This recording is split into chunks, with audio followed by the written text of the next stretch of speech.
And thank you, everybody, for joining today. Of course, I can't see everybody's faces, but that's okay. We're really excited to have this conversation. Really, the child care discussion has been ongoing for quite a while, and I'm very proud of TPMA's involvement in all of that.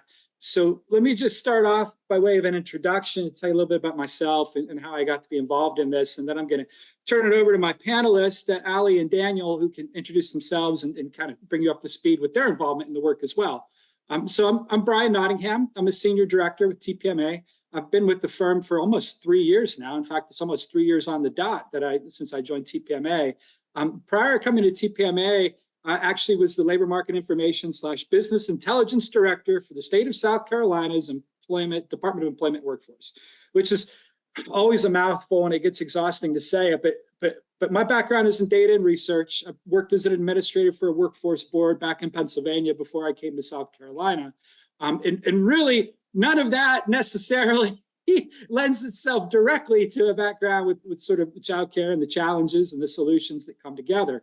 So I'll just touch on briefly how I got here. Sort of economic impact analysis is a lot of what I do for the firm. In fact, my title is Senior Director, Research, Valuation, and Community Impact. So I lead up that practice area for TPMA. And we started having a lot of customers start to come to us and talk about childcare. It became sort of a universal thing. They came from economic development sort of strata. They came from the workforce development side of the house. And we've met with many private employers really trying to tackle this problem.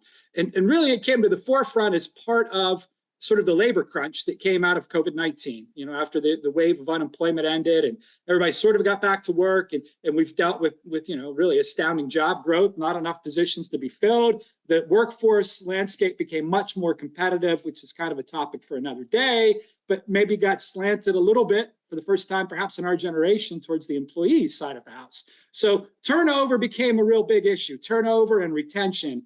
And some enterprising economic developers actually in Ali's neck of the woods and in concert with Ali and other folks in her region kind of came to us to start talking about, we could really solve some of this labor crunch if we could return parents to the workforce.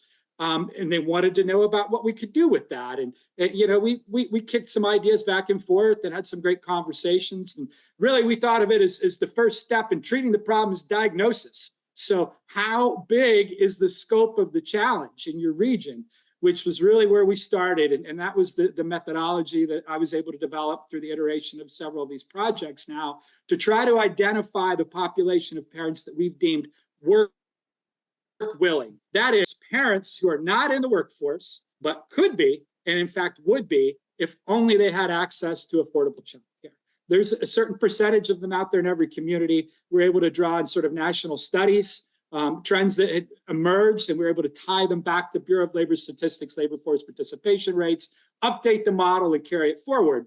So that was really my first foray into it. And once we start with that, let's diagnose the scope of the problem. The very next step is really the solutions. And it was through those solutions and working with Ali and Daniel that we were able to kind of come up with this forum today and kind of model through it. So stopping there, that was really where we started, setting the stage and the scope of the problem.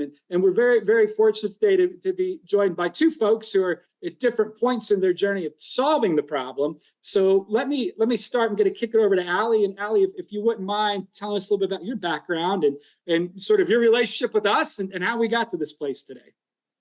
Sure. So my background is in the early childhood field. So I have been a preschool teacher, I've run a home visiting program, and I've worked in early intervention. I have a specific focus in infant and early childhood mental health. So I moved across the country from California to Indiana about 5 years ago, actually this month, 5 years ago. And at the time had a 1 and a 3-year-old. And moved across the country to join or to run an early childhood coalition, and for my husband's work as well. And at the time could not find childcare, right? This is a story that so many people have, but it was really my first foray into how do we begin to solve this and how do we start to really work together as a community to do that. And that was 5 years ago, started that journey. and realize that we really have to unite as communities to solve this problem, that it can't be one organization, it can't be one community. There's so many different people that need to solve this issue. And so we started doing some regional work, building coalition, building some advocacy. And through that work, found different funders, found different investors who were really interested in how do we describe this problem? How do we understand this problem to a better level? And that's how we got introduced to TPMA and the great work that they've done with us and that Work Willing Parent Study, which kicked off a lot of the work that we're doing, which is really around how do we ensure that all children in Northeast Indiana have access to affordable, quality childcare so that families can also thrive. That's great. Thank you, Allie. Appreciate it. And then Daniel, if you wouldn't mind, is sort of following suit. Tell us a little bit about yourself and how you got involved in sort of the Child Care Challenge and got engaged with us eventually, I suppose. Thanks, Brian. Appreciate that. I'm not going to be near as articulate or eloquent as Allie was. She did a great job, but I am the Executive Director of Lincoln Trail Area Development District. We are a quasi-governmental agency located here in Kentucky. There's 15 of us across the state. We have a little less than 300,000 citizens in our 8-county, 27-city region.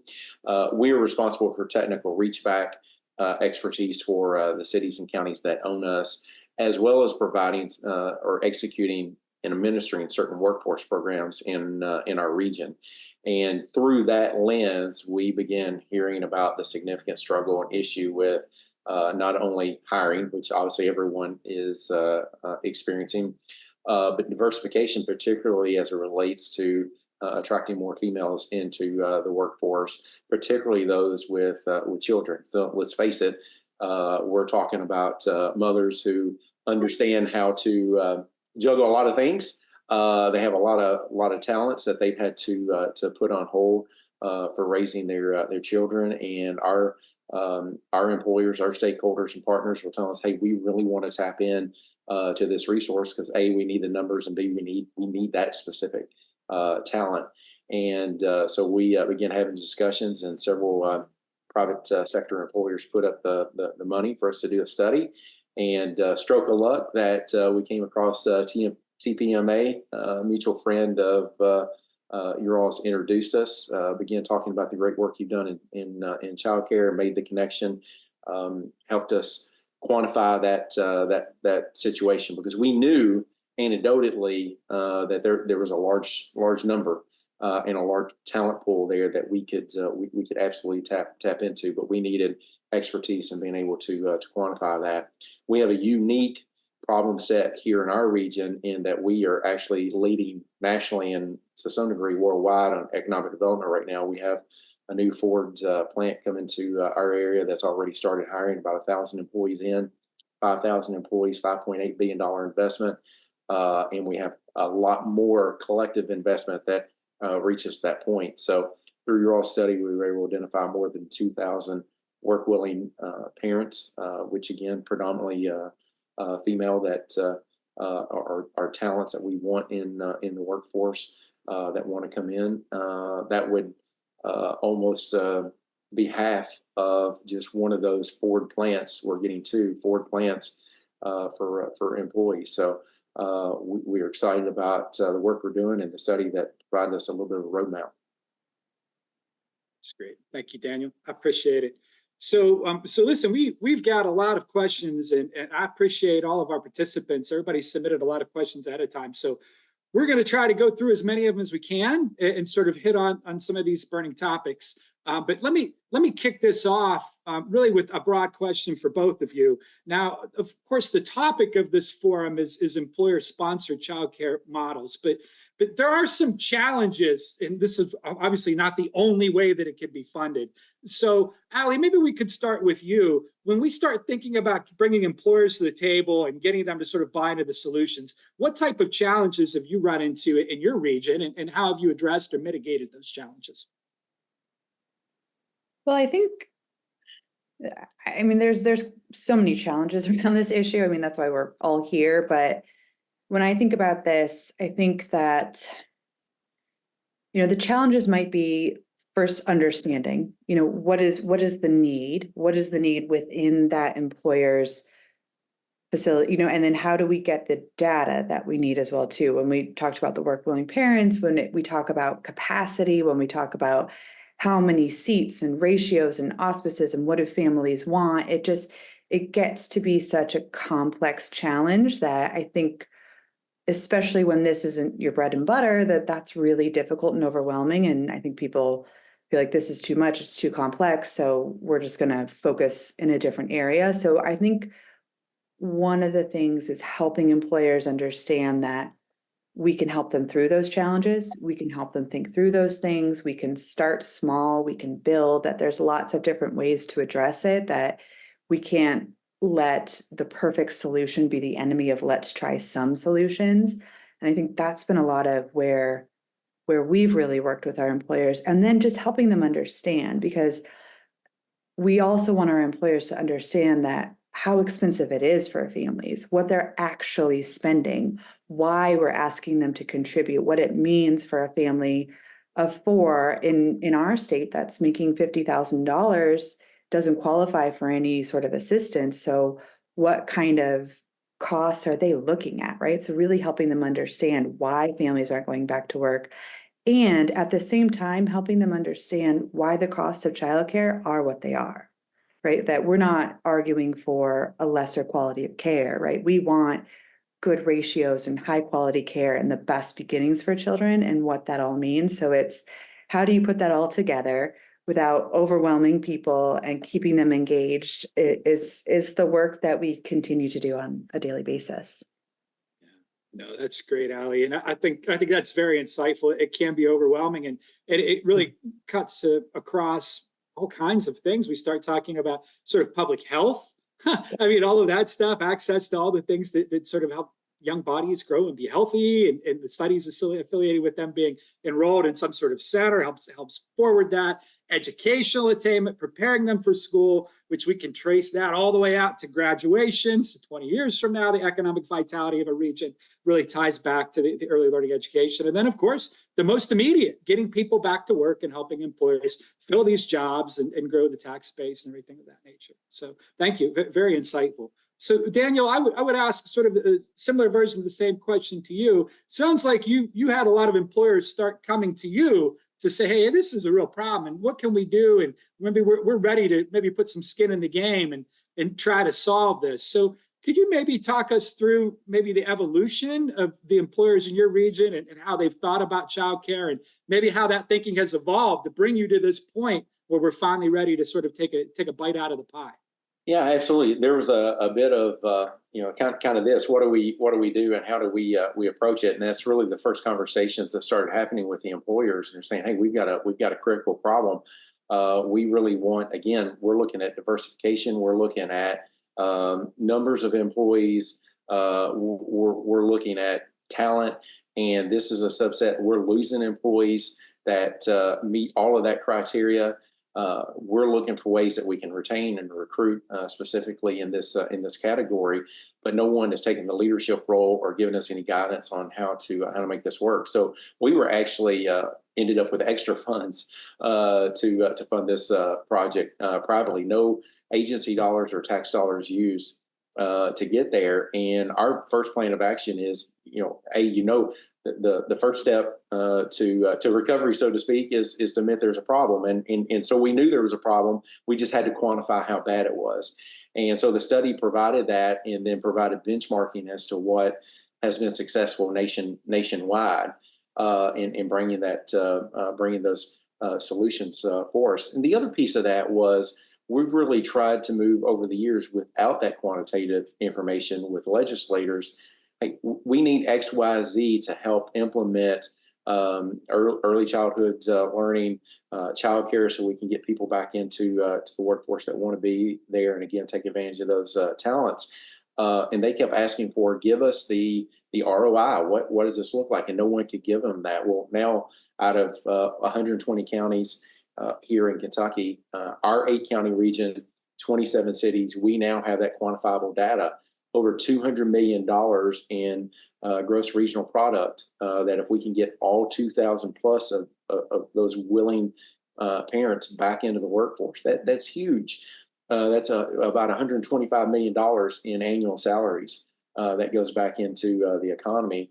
And what really speaks to the legislators is for the state, it's about $40 million in state tax revenue that they can bring in. So now they can take that number and really apply that across the state, that same methodology without too complicated of math, to really figure out that, okay, we can put X number of dollars toward this, and here's what we're going to get back.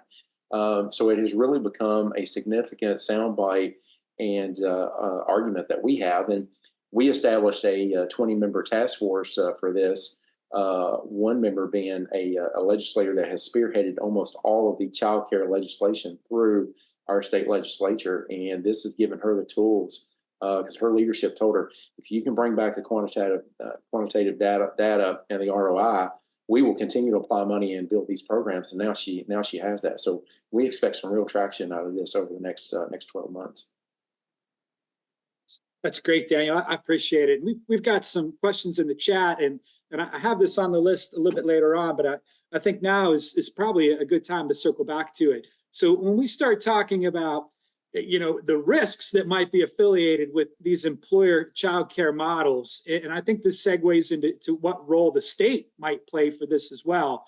I guess, Daniel, maybe you could give us just maybe a quick rundown, if you wouldn't mind, of some of the work that's come through the legislature in Kentucky and how they've sort of leaned into this a little bit, and the funding that they've made available to again, kind of take some of the burden off of the employer and share it back with the public, because clearly the state benefits from returning people to work as well.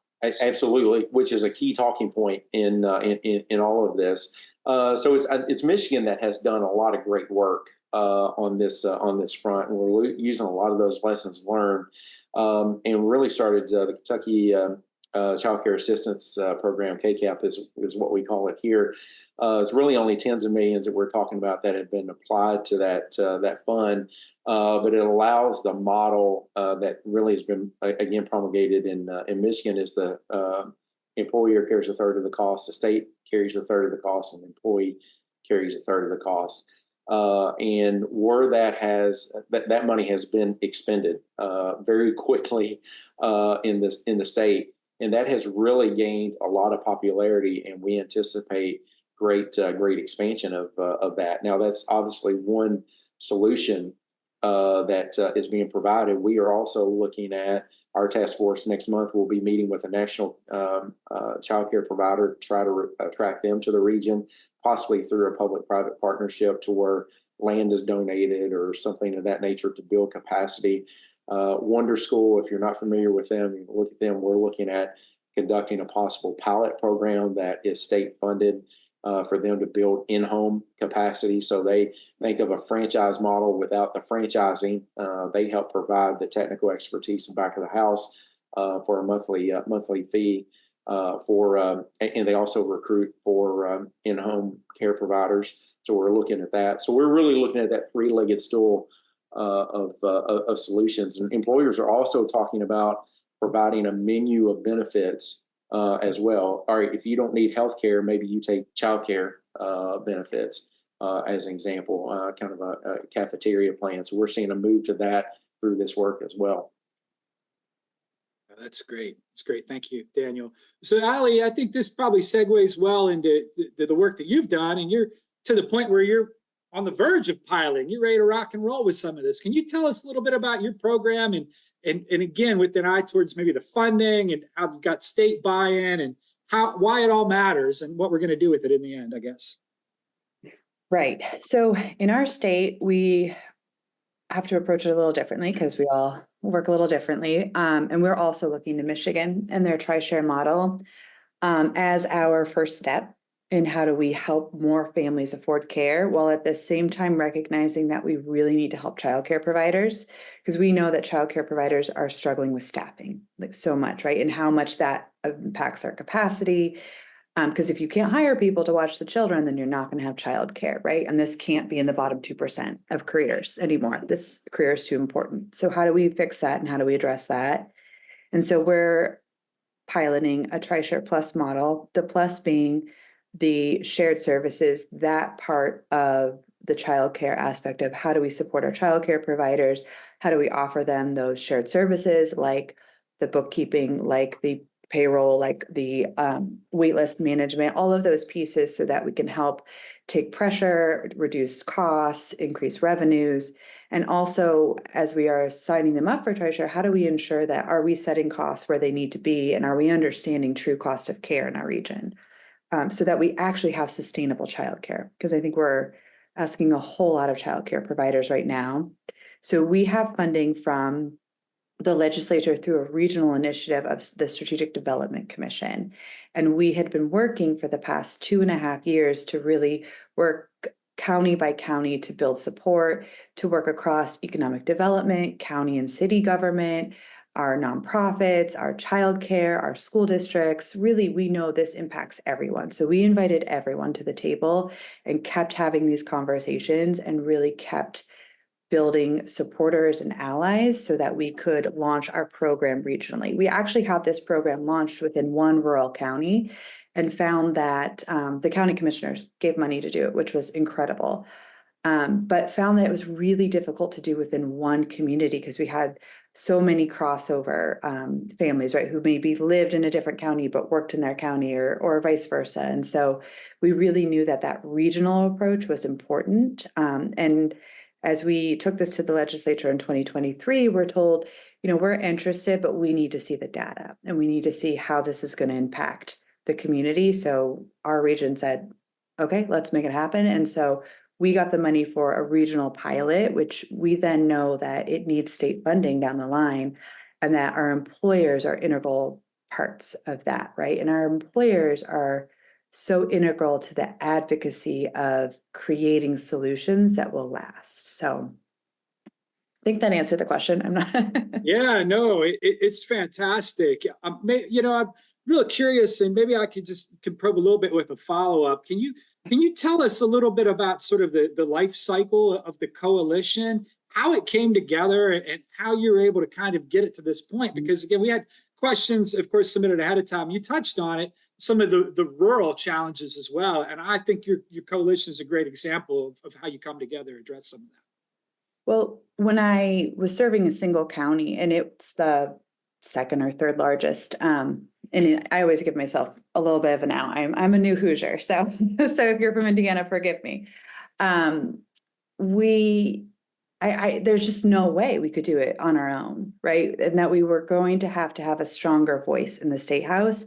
And to do that, we have to coordinate, and we have to be speaking with one voice and asking for the same thing and sharing the same messages. And so knowing that, we just gathered the people that we knew, right? We really had this open door policy of, we know this is important. We know we have to work together. How can we do this? And we had an amazing community impact investor and Investor Enterprises, which is a local community impact investing organization that really kind of gave us the funding to explore this together and say, what would it look like if we all worked together? What if Northeast Indiana was the very best place to raise a child?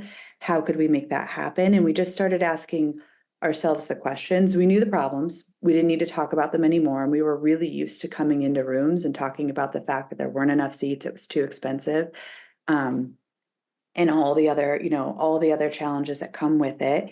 But how could we treat this differently, and what could we do if we work together? And we started to define what makes sense at a county level and what work makes sense at a regional level, which is where our data and our impact studies came in, because we knew it was going to be much more impactful to tell the story for the Northeast than one individual county, but that we could work together and all utilize that. And we could also show our funders and our investors how they could have a larger impact by working together.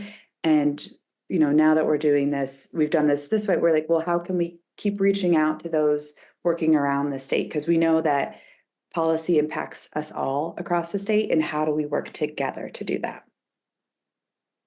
That's great, Ali. Thank you. I appreciate the perspective. I think that you guys have done such good work there. It's worth sort of sharing. And I've seen many of the comments in the box. And of course, we've connected with other people from across Indiana that are aware of Ali and her work, and they're trying to emulate it. So I think it's fantastic to think about how you pull resources together and you put them together and you can get a lot more done. So, I always say we're the early childhood people. We know how to share. That's right. That's right. We're the That's right. experts. That's right. It's fantastic. So thank you so much for that. So Daniel, if you wouldn't mind, and again, so this is Allie's life work, and of course your life work is a little bit different, but you guys are also in an interesting place. Can you kind of update us on sort of where you're at with your committee and what happened and sort of what the next steps are? Sure, absolutely. So we took the report that you all did for us, and we put together a task force that included our funders of the study, and then expanded that into various backgrounds such as industrial foundations, chambers of commerce, government. We even have our county attorney on our task force talk about planning and zoning issues. So we really tried to, again, we have 20 members from all across our 8-county region to really, with different backgrounds, to bring a diverse approach to taking a look at this. So right now we're in the exploratory phase of taking the data and applying to solutions, and looking to see what quick wins we can get with measuring within 6 months, the next set of achievements within 12 months, and then with 18 months. We have a roadmap of what we want to tackle within those specific timeframes. So again, we're looking at right now immediately is what does it look like to have Wonder School and putting together a pilot program and what the funding for that looks like, trying to attract a national company here to provide capacity, because we, based on your all study, we have to grow capacity 3% each year for the next 10 plus years to catch up and keep providing, meeting the expectation. And so we need to get that capacity building right away, and then focusing on some legislative wins as part of that as well, and bringing public-private initiatives together so we can accomplish this. Government can't be the solution for all of it, obviously. That's right. Yeah, it's flip, but sometimes they say there's the most terrifying words in the English language, right? I'm from the government and I'm here to help. So, yeah, exactly. And I think there's certainly a role for them, but certainly I think from the employer's perspective, and again, they're always kind of leery with some of that stuff, especially short-term programs that are earmarked to expire at the end of this fiscal year or this program year or anything like that. So, Allie, I know for sure in Indiana that was a topic of conversation. So if we could turn, I guess, and think a little bit about sustainability of some of these employer initiatives. Can you update us maybe a little bit on the conversations that you're having with employers about sustainability and some of the challenges that they've had accessing and sort of utilizing public funds? Yeah, I mean, there have been limited public funds for employers to access. And I mean, I'm not the expert to speak on all of that. I can share from our perspective. We've had some limited grants available, and then really employers making sure families are aware of what programs are out there to help afford care. But when it comes to building capacity and those pieces, we have a lot to build and a lot of help to give in that way. And where we've really worked is to bring employers into helping to solve the issue, right? That, we can't solve it over here without their help. And we have to figure out, how are we going to address affordability? How will we address capacity? What does that look like? But we also want to involve our families in that conversation. What is it that they want? What is the type of care that they're looking for that meets their needs best? And how do we make sure that as we build capacity, that's what we're really building? And so we're really just at the beginning stages of working with our employers to talk about this. And as we pilot our program, we're talking with our employers and looking for those employers who want to help lead the way, who want to help. This is the time that we need to collect data. This is the time when we need to learn. Is this the best solution? Is this what works for us? And we need you to not only support your employees, but to support that initiative as well. And that we all have to be a part of the solution. And I think it's really educating employers too, that there's not one solution. You might need to help employees with affordability, but that doesn't necessarily solve the capacity issue. And I don't know. And if anyone knows of the silver bullet that solves all of those pieces, I'd love to hear it. But I think a lot of it is education about, we're going to have to tackle these perhaps individually. No, it's great. It's very insightful, Ali. And I think it's part of our conversations up there in Indiana. I heard one of the senators refer to one of the state senators referred to it as perhaps we should think about this as an infrastructure issue.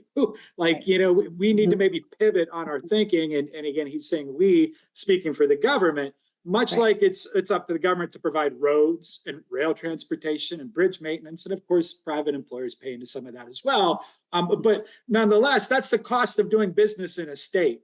So perhaps pivoting this sort of understanding to think, okay, childcare is really the next infrastructure and something that we should really be thinking about providing because it leads to good jobs for our citizens. It entices employers to relocate to our area. So I guess in that vein, Daniel, I guess I would turn to you again with a lot of the work that you do on day to day. What impact are you seeing, I guess, in your region? Are you seeing employers that are offering childcare subsidies as sort of an incentive to employees? So is there any movement afoot? And what type of competitive advantage do these employers now enjoy whenever it comes time to attract and retain this talent? Yeah, we're absolutely seeing that. So members of our task force are actively talking about how they are either in the process of moving from a fixed benefit package to a cafeteria type package to where they offer that as an incentive has accelerated.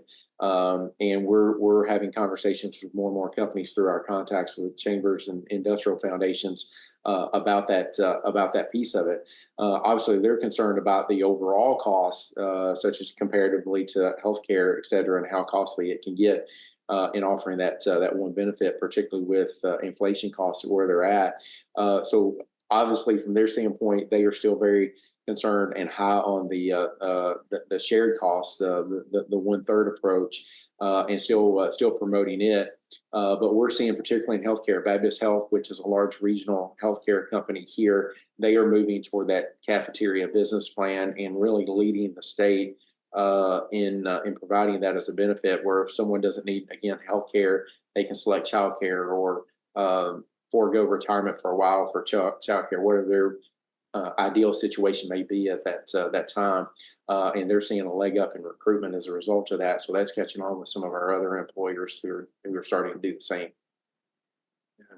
It's a fascinating approach. So it sounds like it would. So they've identified their pot of money for benefits, and then they're empowering the employees to kind of divvy that up instead of saying you must use health insurance because perhaps their spouse has it, or you must invest in retirement because you're 25 years old. Maybe you need childcare right now. Retirement. So rather than having a fixed benefit plan, you have a fixed pot of money, which is very, very, very different that you can draw off of. And again, you can take a look at what best fits your family for that point in time, because you're looking at generally a 4 or 5 year plan depending on your state as to what you'll need that childcare. So maybe you can forego, depending on your personal situation, one item for childcare, for example, and that is really starting to catch on, particularly with the interest from the state in providing more dollars to offset that. Which our argument with that is, hey, if an employer wants to go that route, don't cut off state funding for that as well, because again, it goes to the overall care and total picture of the employee. You really don't want them skimping on health insurance or skimping on retirement, but if that's what suits them at the time based on what they have available. But if we can still apply those state dollars, we're approaching the whole person rather than just individual problems. Yeah, so no, that's great. That's interesting, and I see some chat here as well. So Christelle has a really valid point.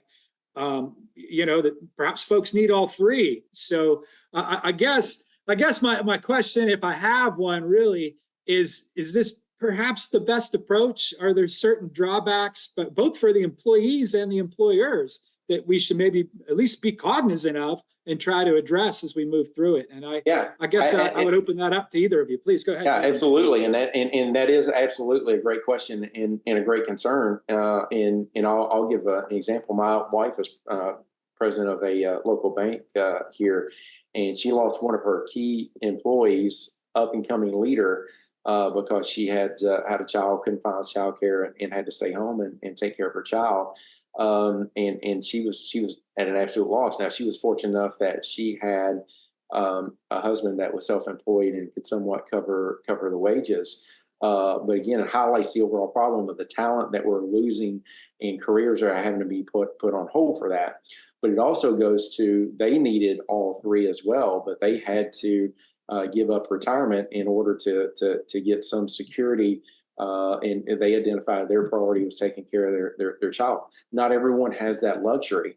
And that's exactly what we're trying to take out of this task force and the study to feed back to the state is, hey, this is really what we're seeing so far are Band-Aid solutions. We have to come to the table with a whole person approach because we all need healthcare, we all need retirement, and we all need, or many, not all, but many need childcare. The ROI on that is the most important aspect that we can drive home. If someone abates on or takes a pause in their retirement, well, that's more reliant on Social Security and social benefits they're going to have later on. That's going to be at a greater cost 20 or 40 years down the road. Same thing with healthcare. If they had to put their healthcare aside for childcare, again, they're going to be unhealthier 20, 40 years down the road, more cost to Medicare. So we're really dialing in on that ROI to make sure that this is taking a whole person approach rather than a Band-Aid solution for one problem. That's great. Please go ahead, Allie. Yeah, I mean, I was just going to echo and say, yeah, I mean, when we think of TriShare, we know like it is challenging to tie childcare to employment because we see the challenges with healthcare and what happens with that we're also, I think, in the moment right now and what is possible and what can we do and how do we recognize that we want to move things forward, but it's not the end of the line, right? That this is we have quite a commitment ahead of us, right? I was at the beginning of my work, I have a daughter who is now 6. I started this work when she was 1. I was like, I'd like to see this not be an issue for her. So I have, I don't know, maybe about 20 plus years to work on this and I'm committed. And as we all are very committed, right? If you're here, you're committed to this challenge. And I think that it's some of the policy work is like having to know like what is possible, what can we do right now, and recognizing that we just have to keep pushing that needle forward because it's needed, and knowing how many families are suffering right now, and not letting perfect be the enemy of good for now. No, I think that's a very important point. Like I think you mentioned earlier, you have a silver bullet. Please share. we would all love it. It's just one of those things where the problem has gotten to such a place where it's like multiple solutions we need to do something, right? I can't remember who said it. I'm not very good with the quotes, but they say that the hardest force to overcome is inertia. So that means you got to start. So let's start, and then we can kind of refine and go from there for sure. And Brian, I'll interject just a moment to Allie's point. It's public education that we can all take a little initiative in, if you will. For example, our governor has talked about early childhood development, education, getting our kids into pre-K, that being funded by the state. Again, just with our little study, we've proven that there's an ROI on that. The public just hears, hey, new entitlement program, more taxes. They don't look at the return on investment that we're going to get out of that. So publicly, as we're talking, interacting with leaders and people, we really need to push that aspect of it. Because again, as we're seeing in the chat box, you really don't need to be picking between those benefits. That is just a Band-Aid to get you through a period in time that has second and third order effects. This is going to have to take more of a universal solution with government being more involved, which we all have a little sensitivity to, as you said earlier. But without that approach, it's going to be very hard to not have it attached to employment or some nature that again has a second or third order effect that may negatively impact us in the future. Yeah, no, that's great. So let me ask, I guess, sort of a related follow-up. And Allie, I'll start with this one directed at you because you really got your finger on the pulse for a lot of this. Oftentimes when we talk about sort of the childcare model, it's characterized as broken. And what I mean by that is it's tough for an entrepreneur to be profitable in this business. So it's not really working very well for business owners. The parents have a tough time affording it. So it's not very good for the customer if they can't afford the product. And finally, the employees have a hard time becoming financially independent working in this field. In fact, we've seen some of these other examples of models where they're, in fact, attracting workforce by offering them free childcare. So it's almost built into it in some situations, like you can come work for us and your child can stay for free. We know we're not going to pay you very well. So where I guess I'm going with all of this, Allie, is in your region, clearly this has been a big topic of conversation, right? Capacity is where we've come down on quite a bit in this conversation, but seats are one thing. Staffing the people adequately to make sure you can fill the seats is quite another that encompasses its own set of challenges. So, Allie, could you tell me, I guess, a little bit about some of the initiatives and efforts underway up there to address some of the challenges with like pay and permanence and benefits and pathways forward with the childcare workforce itself, the folks we need to make this industry viable? Right. I was hoping you weren't going to ask me, have I solved that issue? No. I'm sorry, I have not. No. Yeah, because it is incredibly challenging. And I think step one is education. I think, Daniel, you were just sharing about that, but, really understanding, I think people look at a childcare and they say, I'm paying, for my infant to come here in my area, you might be paying between 12 and 15,000 a year. And you multiply that by 8 babies in that room, and you're not understanding why this is so difficult. But it's the education of what it costs to staff that room, right? What ratios mean, how you want to make sure that, there's healthy food and the right materials, and that we're keeping maintenance and all of those aspects of a business and everything that's involved. And you start to understand that this is a business that, it's a broken market and that we can't afford the services. The services are needed, but we can't afford. And childcare providers, we have been taking advantage of them since the inception of childcare, right? Because the way that we subsidize childcare is on low wages for childcare workers.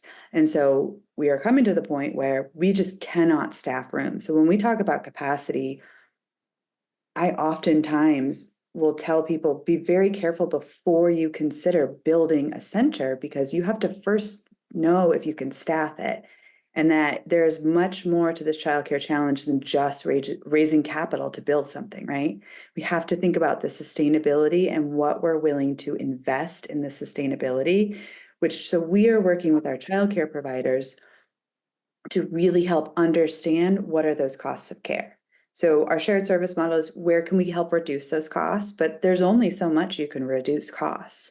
Like, we know that if we want quality care, and we can talk about all of the reasons why those ROIs, again, the impact on the K through 12 system of when children are prepared and we're doing everything we can do in the most, that's most impactful 0 to 3 years, how incredibly important that is, that we need to make sure that we understand what those costs are, how we can actually attract staff, because it is so difficult. I mean, this is, I will say, one of the most amazing jobs that you can have. Watching a child develop is incredible.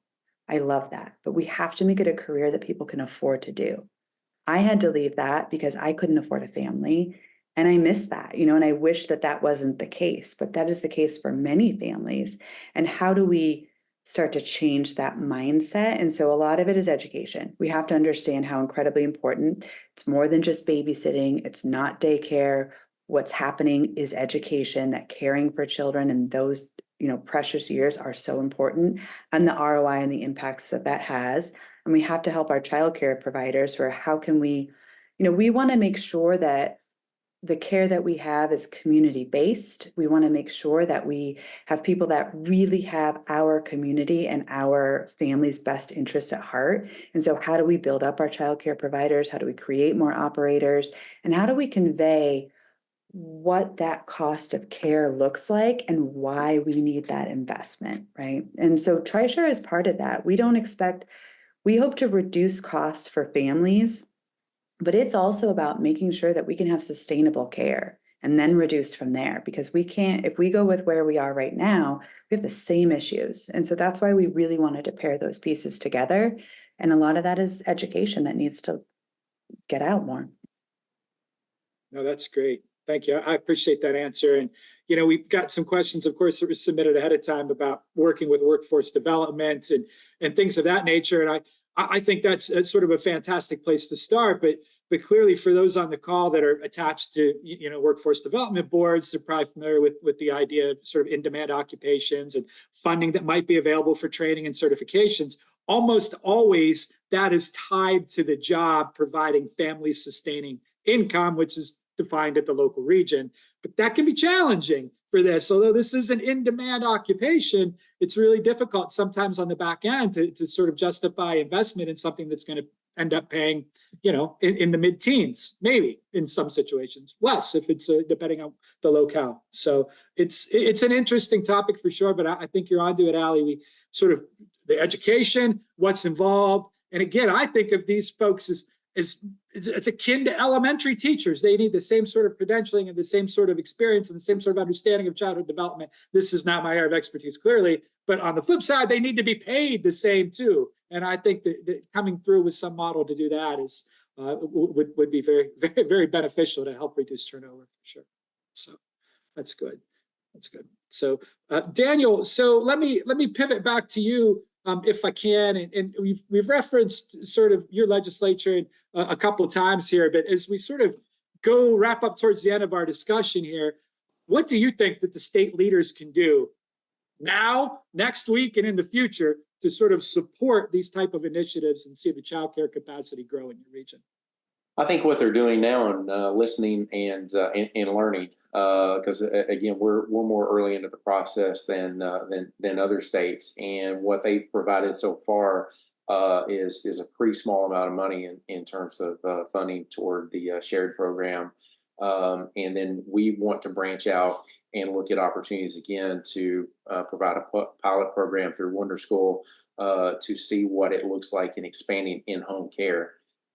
In-home child care services. As Allie spoke to, the fixed costs are significant. If you have to build a building, forget it.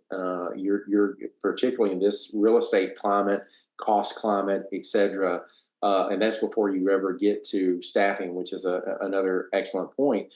Staffing, you can't, you're not going to get away with mid-teen, as you talked about, wages. The chairman of our task force, who owns 3 child care centers in our region, who actually inherited them from his family, and talks about how tight the profit margin is. And he's in a situation where he fell into it. He didn't have to start from the ground up. So tax credits is a discussion that we're having, whether that's tax credits for employees of a child care center, tax credits for those for-profit centers that are trying to start from scratch. What does that look like? We are also talking about, particularly when we're talking about bringing in a national provider to get away from those fixed costs. Does an industrial foundation provide the land and or the building? Does an employer provide space that maybe has extra space or can take on that cost and partner with other employers around them, that the children can come to their center and then share some of the cost in some other way. So we're really trying to attack this from all angles and involve our legislature, which is more conservative leaning about again ROI, and rather than it being a quote unquote entitlement, which you're getting a little caught up in. How can we provide some of those private sector tax credits, et cetera, that will really drive this drive more solutions and thinking outside the box. No, that's fascinating. So the application of tax credits in a way that promotes sort of entrepreneurism and capitalist growth. I mean, that resonates. Like that's red meat. That's much more palatable than an entitlement. Much like affordable housing. Yeah, for sure. So that's fascinating. So I think that's really a good point to kind of take away, that packaging matters. And how you're conveying these arguments and these points of view and knowing your audience to try to get things accomplished is extremely important. I think you've both done really a fantastic job of knowing your audience. So let me pivot back to you, Allie. So as we sort of charge towards the finish line, what type of, I guess, sort of parting thoughts or words of wisdom might you have with this? Or of course you could take the other direction. what keeps you up at night? What's the biggest unsolved challenge that we're trying to sort of work through? Again, I understand we can only handle what's right in front of our face, but you know. Oof, there's a lot that keeps me up at night, but Yeah. I've been accused of being really good at bringing a room down, so I'll try not to end on that note. I mean, what I will say is I feel hopeful because I feel hopeful in our region that we have so many employers coming to the table. I feel like there's a new understanding. I feel like people are also beginning to understand the importance of the whole age range, right? We like it's cradle to career, right? We don't want to just focus on pre-K and above and how very important this is for children and that we have to invest in children and how we can start to really live up to those values. And I think that that is what makes me hopeful. It also makes me hopeful of what can be done on a community level, right? Because I think that what point you said, like what can you can control? And I can work in my community. And in my community, we can really start to make a difference.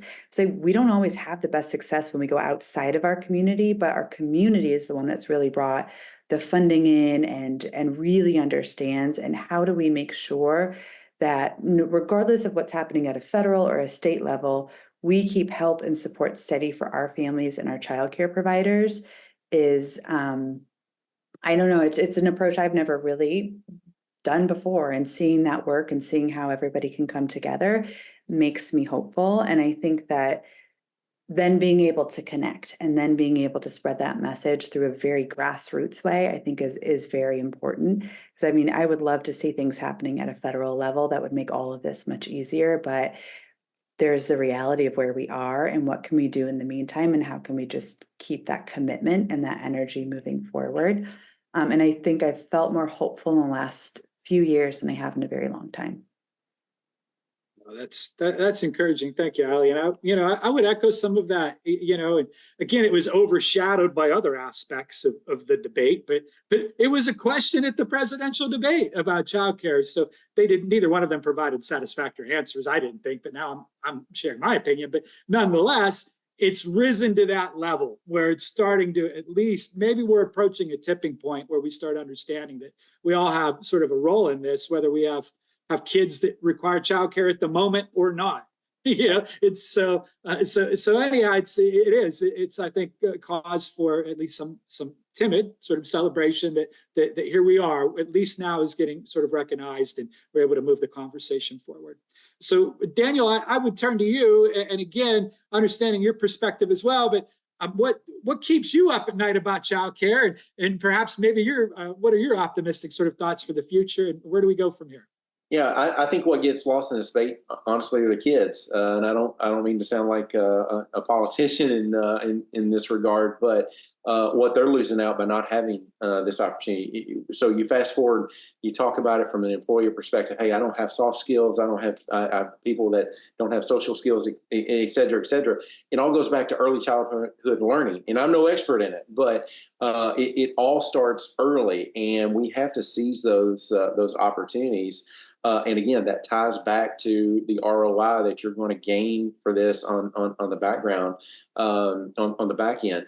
As I talked to citizens, there was someone that mentioned here in the chat that we need to get past this being just a woman's problem, and he's absolutely right. And as we engage people and talk to them, it's like, all right, how does it matter to the average person? Well, I don't want to pay any more taxes than what I have to. And just like education, if you want equitable distribution of tax load, then we need everyone working. It's the same reason why we want to help someone that's having a hard time finding a job. We want to help them find a job. If they're paying taxes that's less than I have to pay, we have a society that is more progressive. And speaking of kids that matter, we see one right on the screen, and this is what matters. And we can't lose focus of that and what that brings out in them achieving their goals and where they want to be in life, and where that puts us as a society. So that's what bothers me the most is what's getting lost in this, not what we're gaining out of it, because that's where the focus is. Yeah, no, totally agree. And I would say, at least for maybe our uplifting, sort of inspiring message that we could take from all of this, is that it takes a community, right? Like, I won't say it takes a village, right? But it takes a community. Every community is faced with these problems, and the solutions aren't one size fits all. Certainly the federal government stepping in and providing some funding would be helpful, or statewide or countywide, or any sort of grants like that. And we didn't really get into all the nuts and bolts of the funding that might be available. So anybody that has really genuine interest in that, please feel free to reach out to me or Jonathan Ferris or anybody at TPMA. We're happy to facilitate that conversation offline for sure. But certainly I think it's inspiring to think about the power lies within individual communities to figure out what works for them. And it's going to take everybody pulling together to accomplish it. So, guys, I've been very inspired by your work. It's been really a pleasure to work with both of you. And we continue to watch really excitedly with things that are happening in your regions and how it progresses and really what the future holds. So thank you both for participating today. And thank you for sharing your expertise and really being, I guess, the tip of the spear, trying to solve this type of problem in your community. It was an honor. Thank you. Yes, thank you. And thanks for all your help. And as you can see, childcare doesn't get easier as I get in school. That's right. That's right. Well, thank you both. For another day. That's right. And thank you for all the participants. It is my pleasure to speak to you all today. And we've got emails in the chat. Anybody that wants to talk anything else about childcare, my goodness, I look forward to connecting. Everybody have a wonderful day. Thank you. Take care.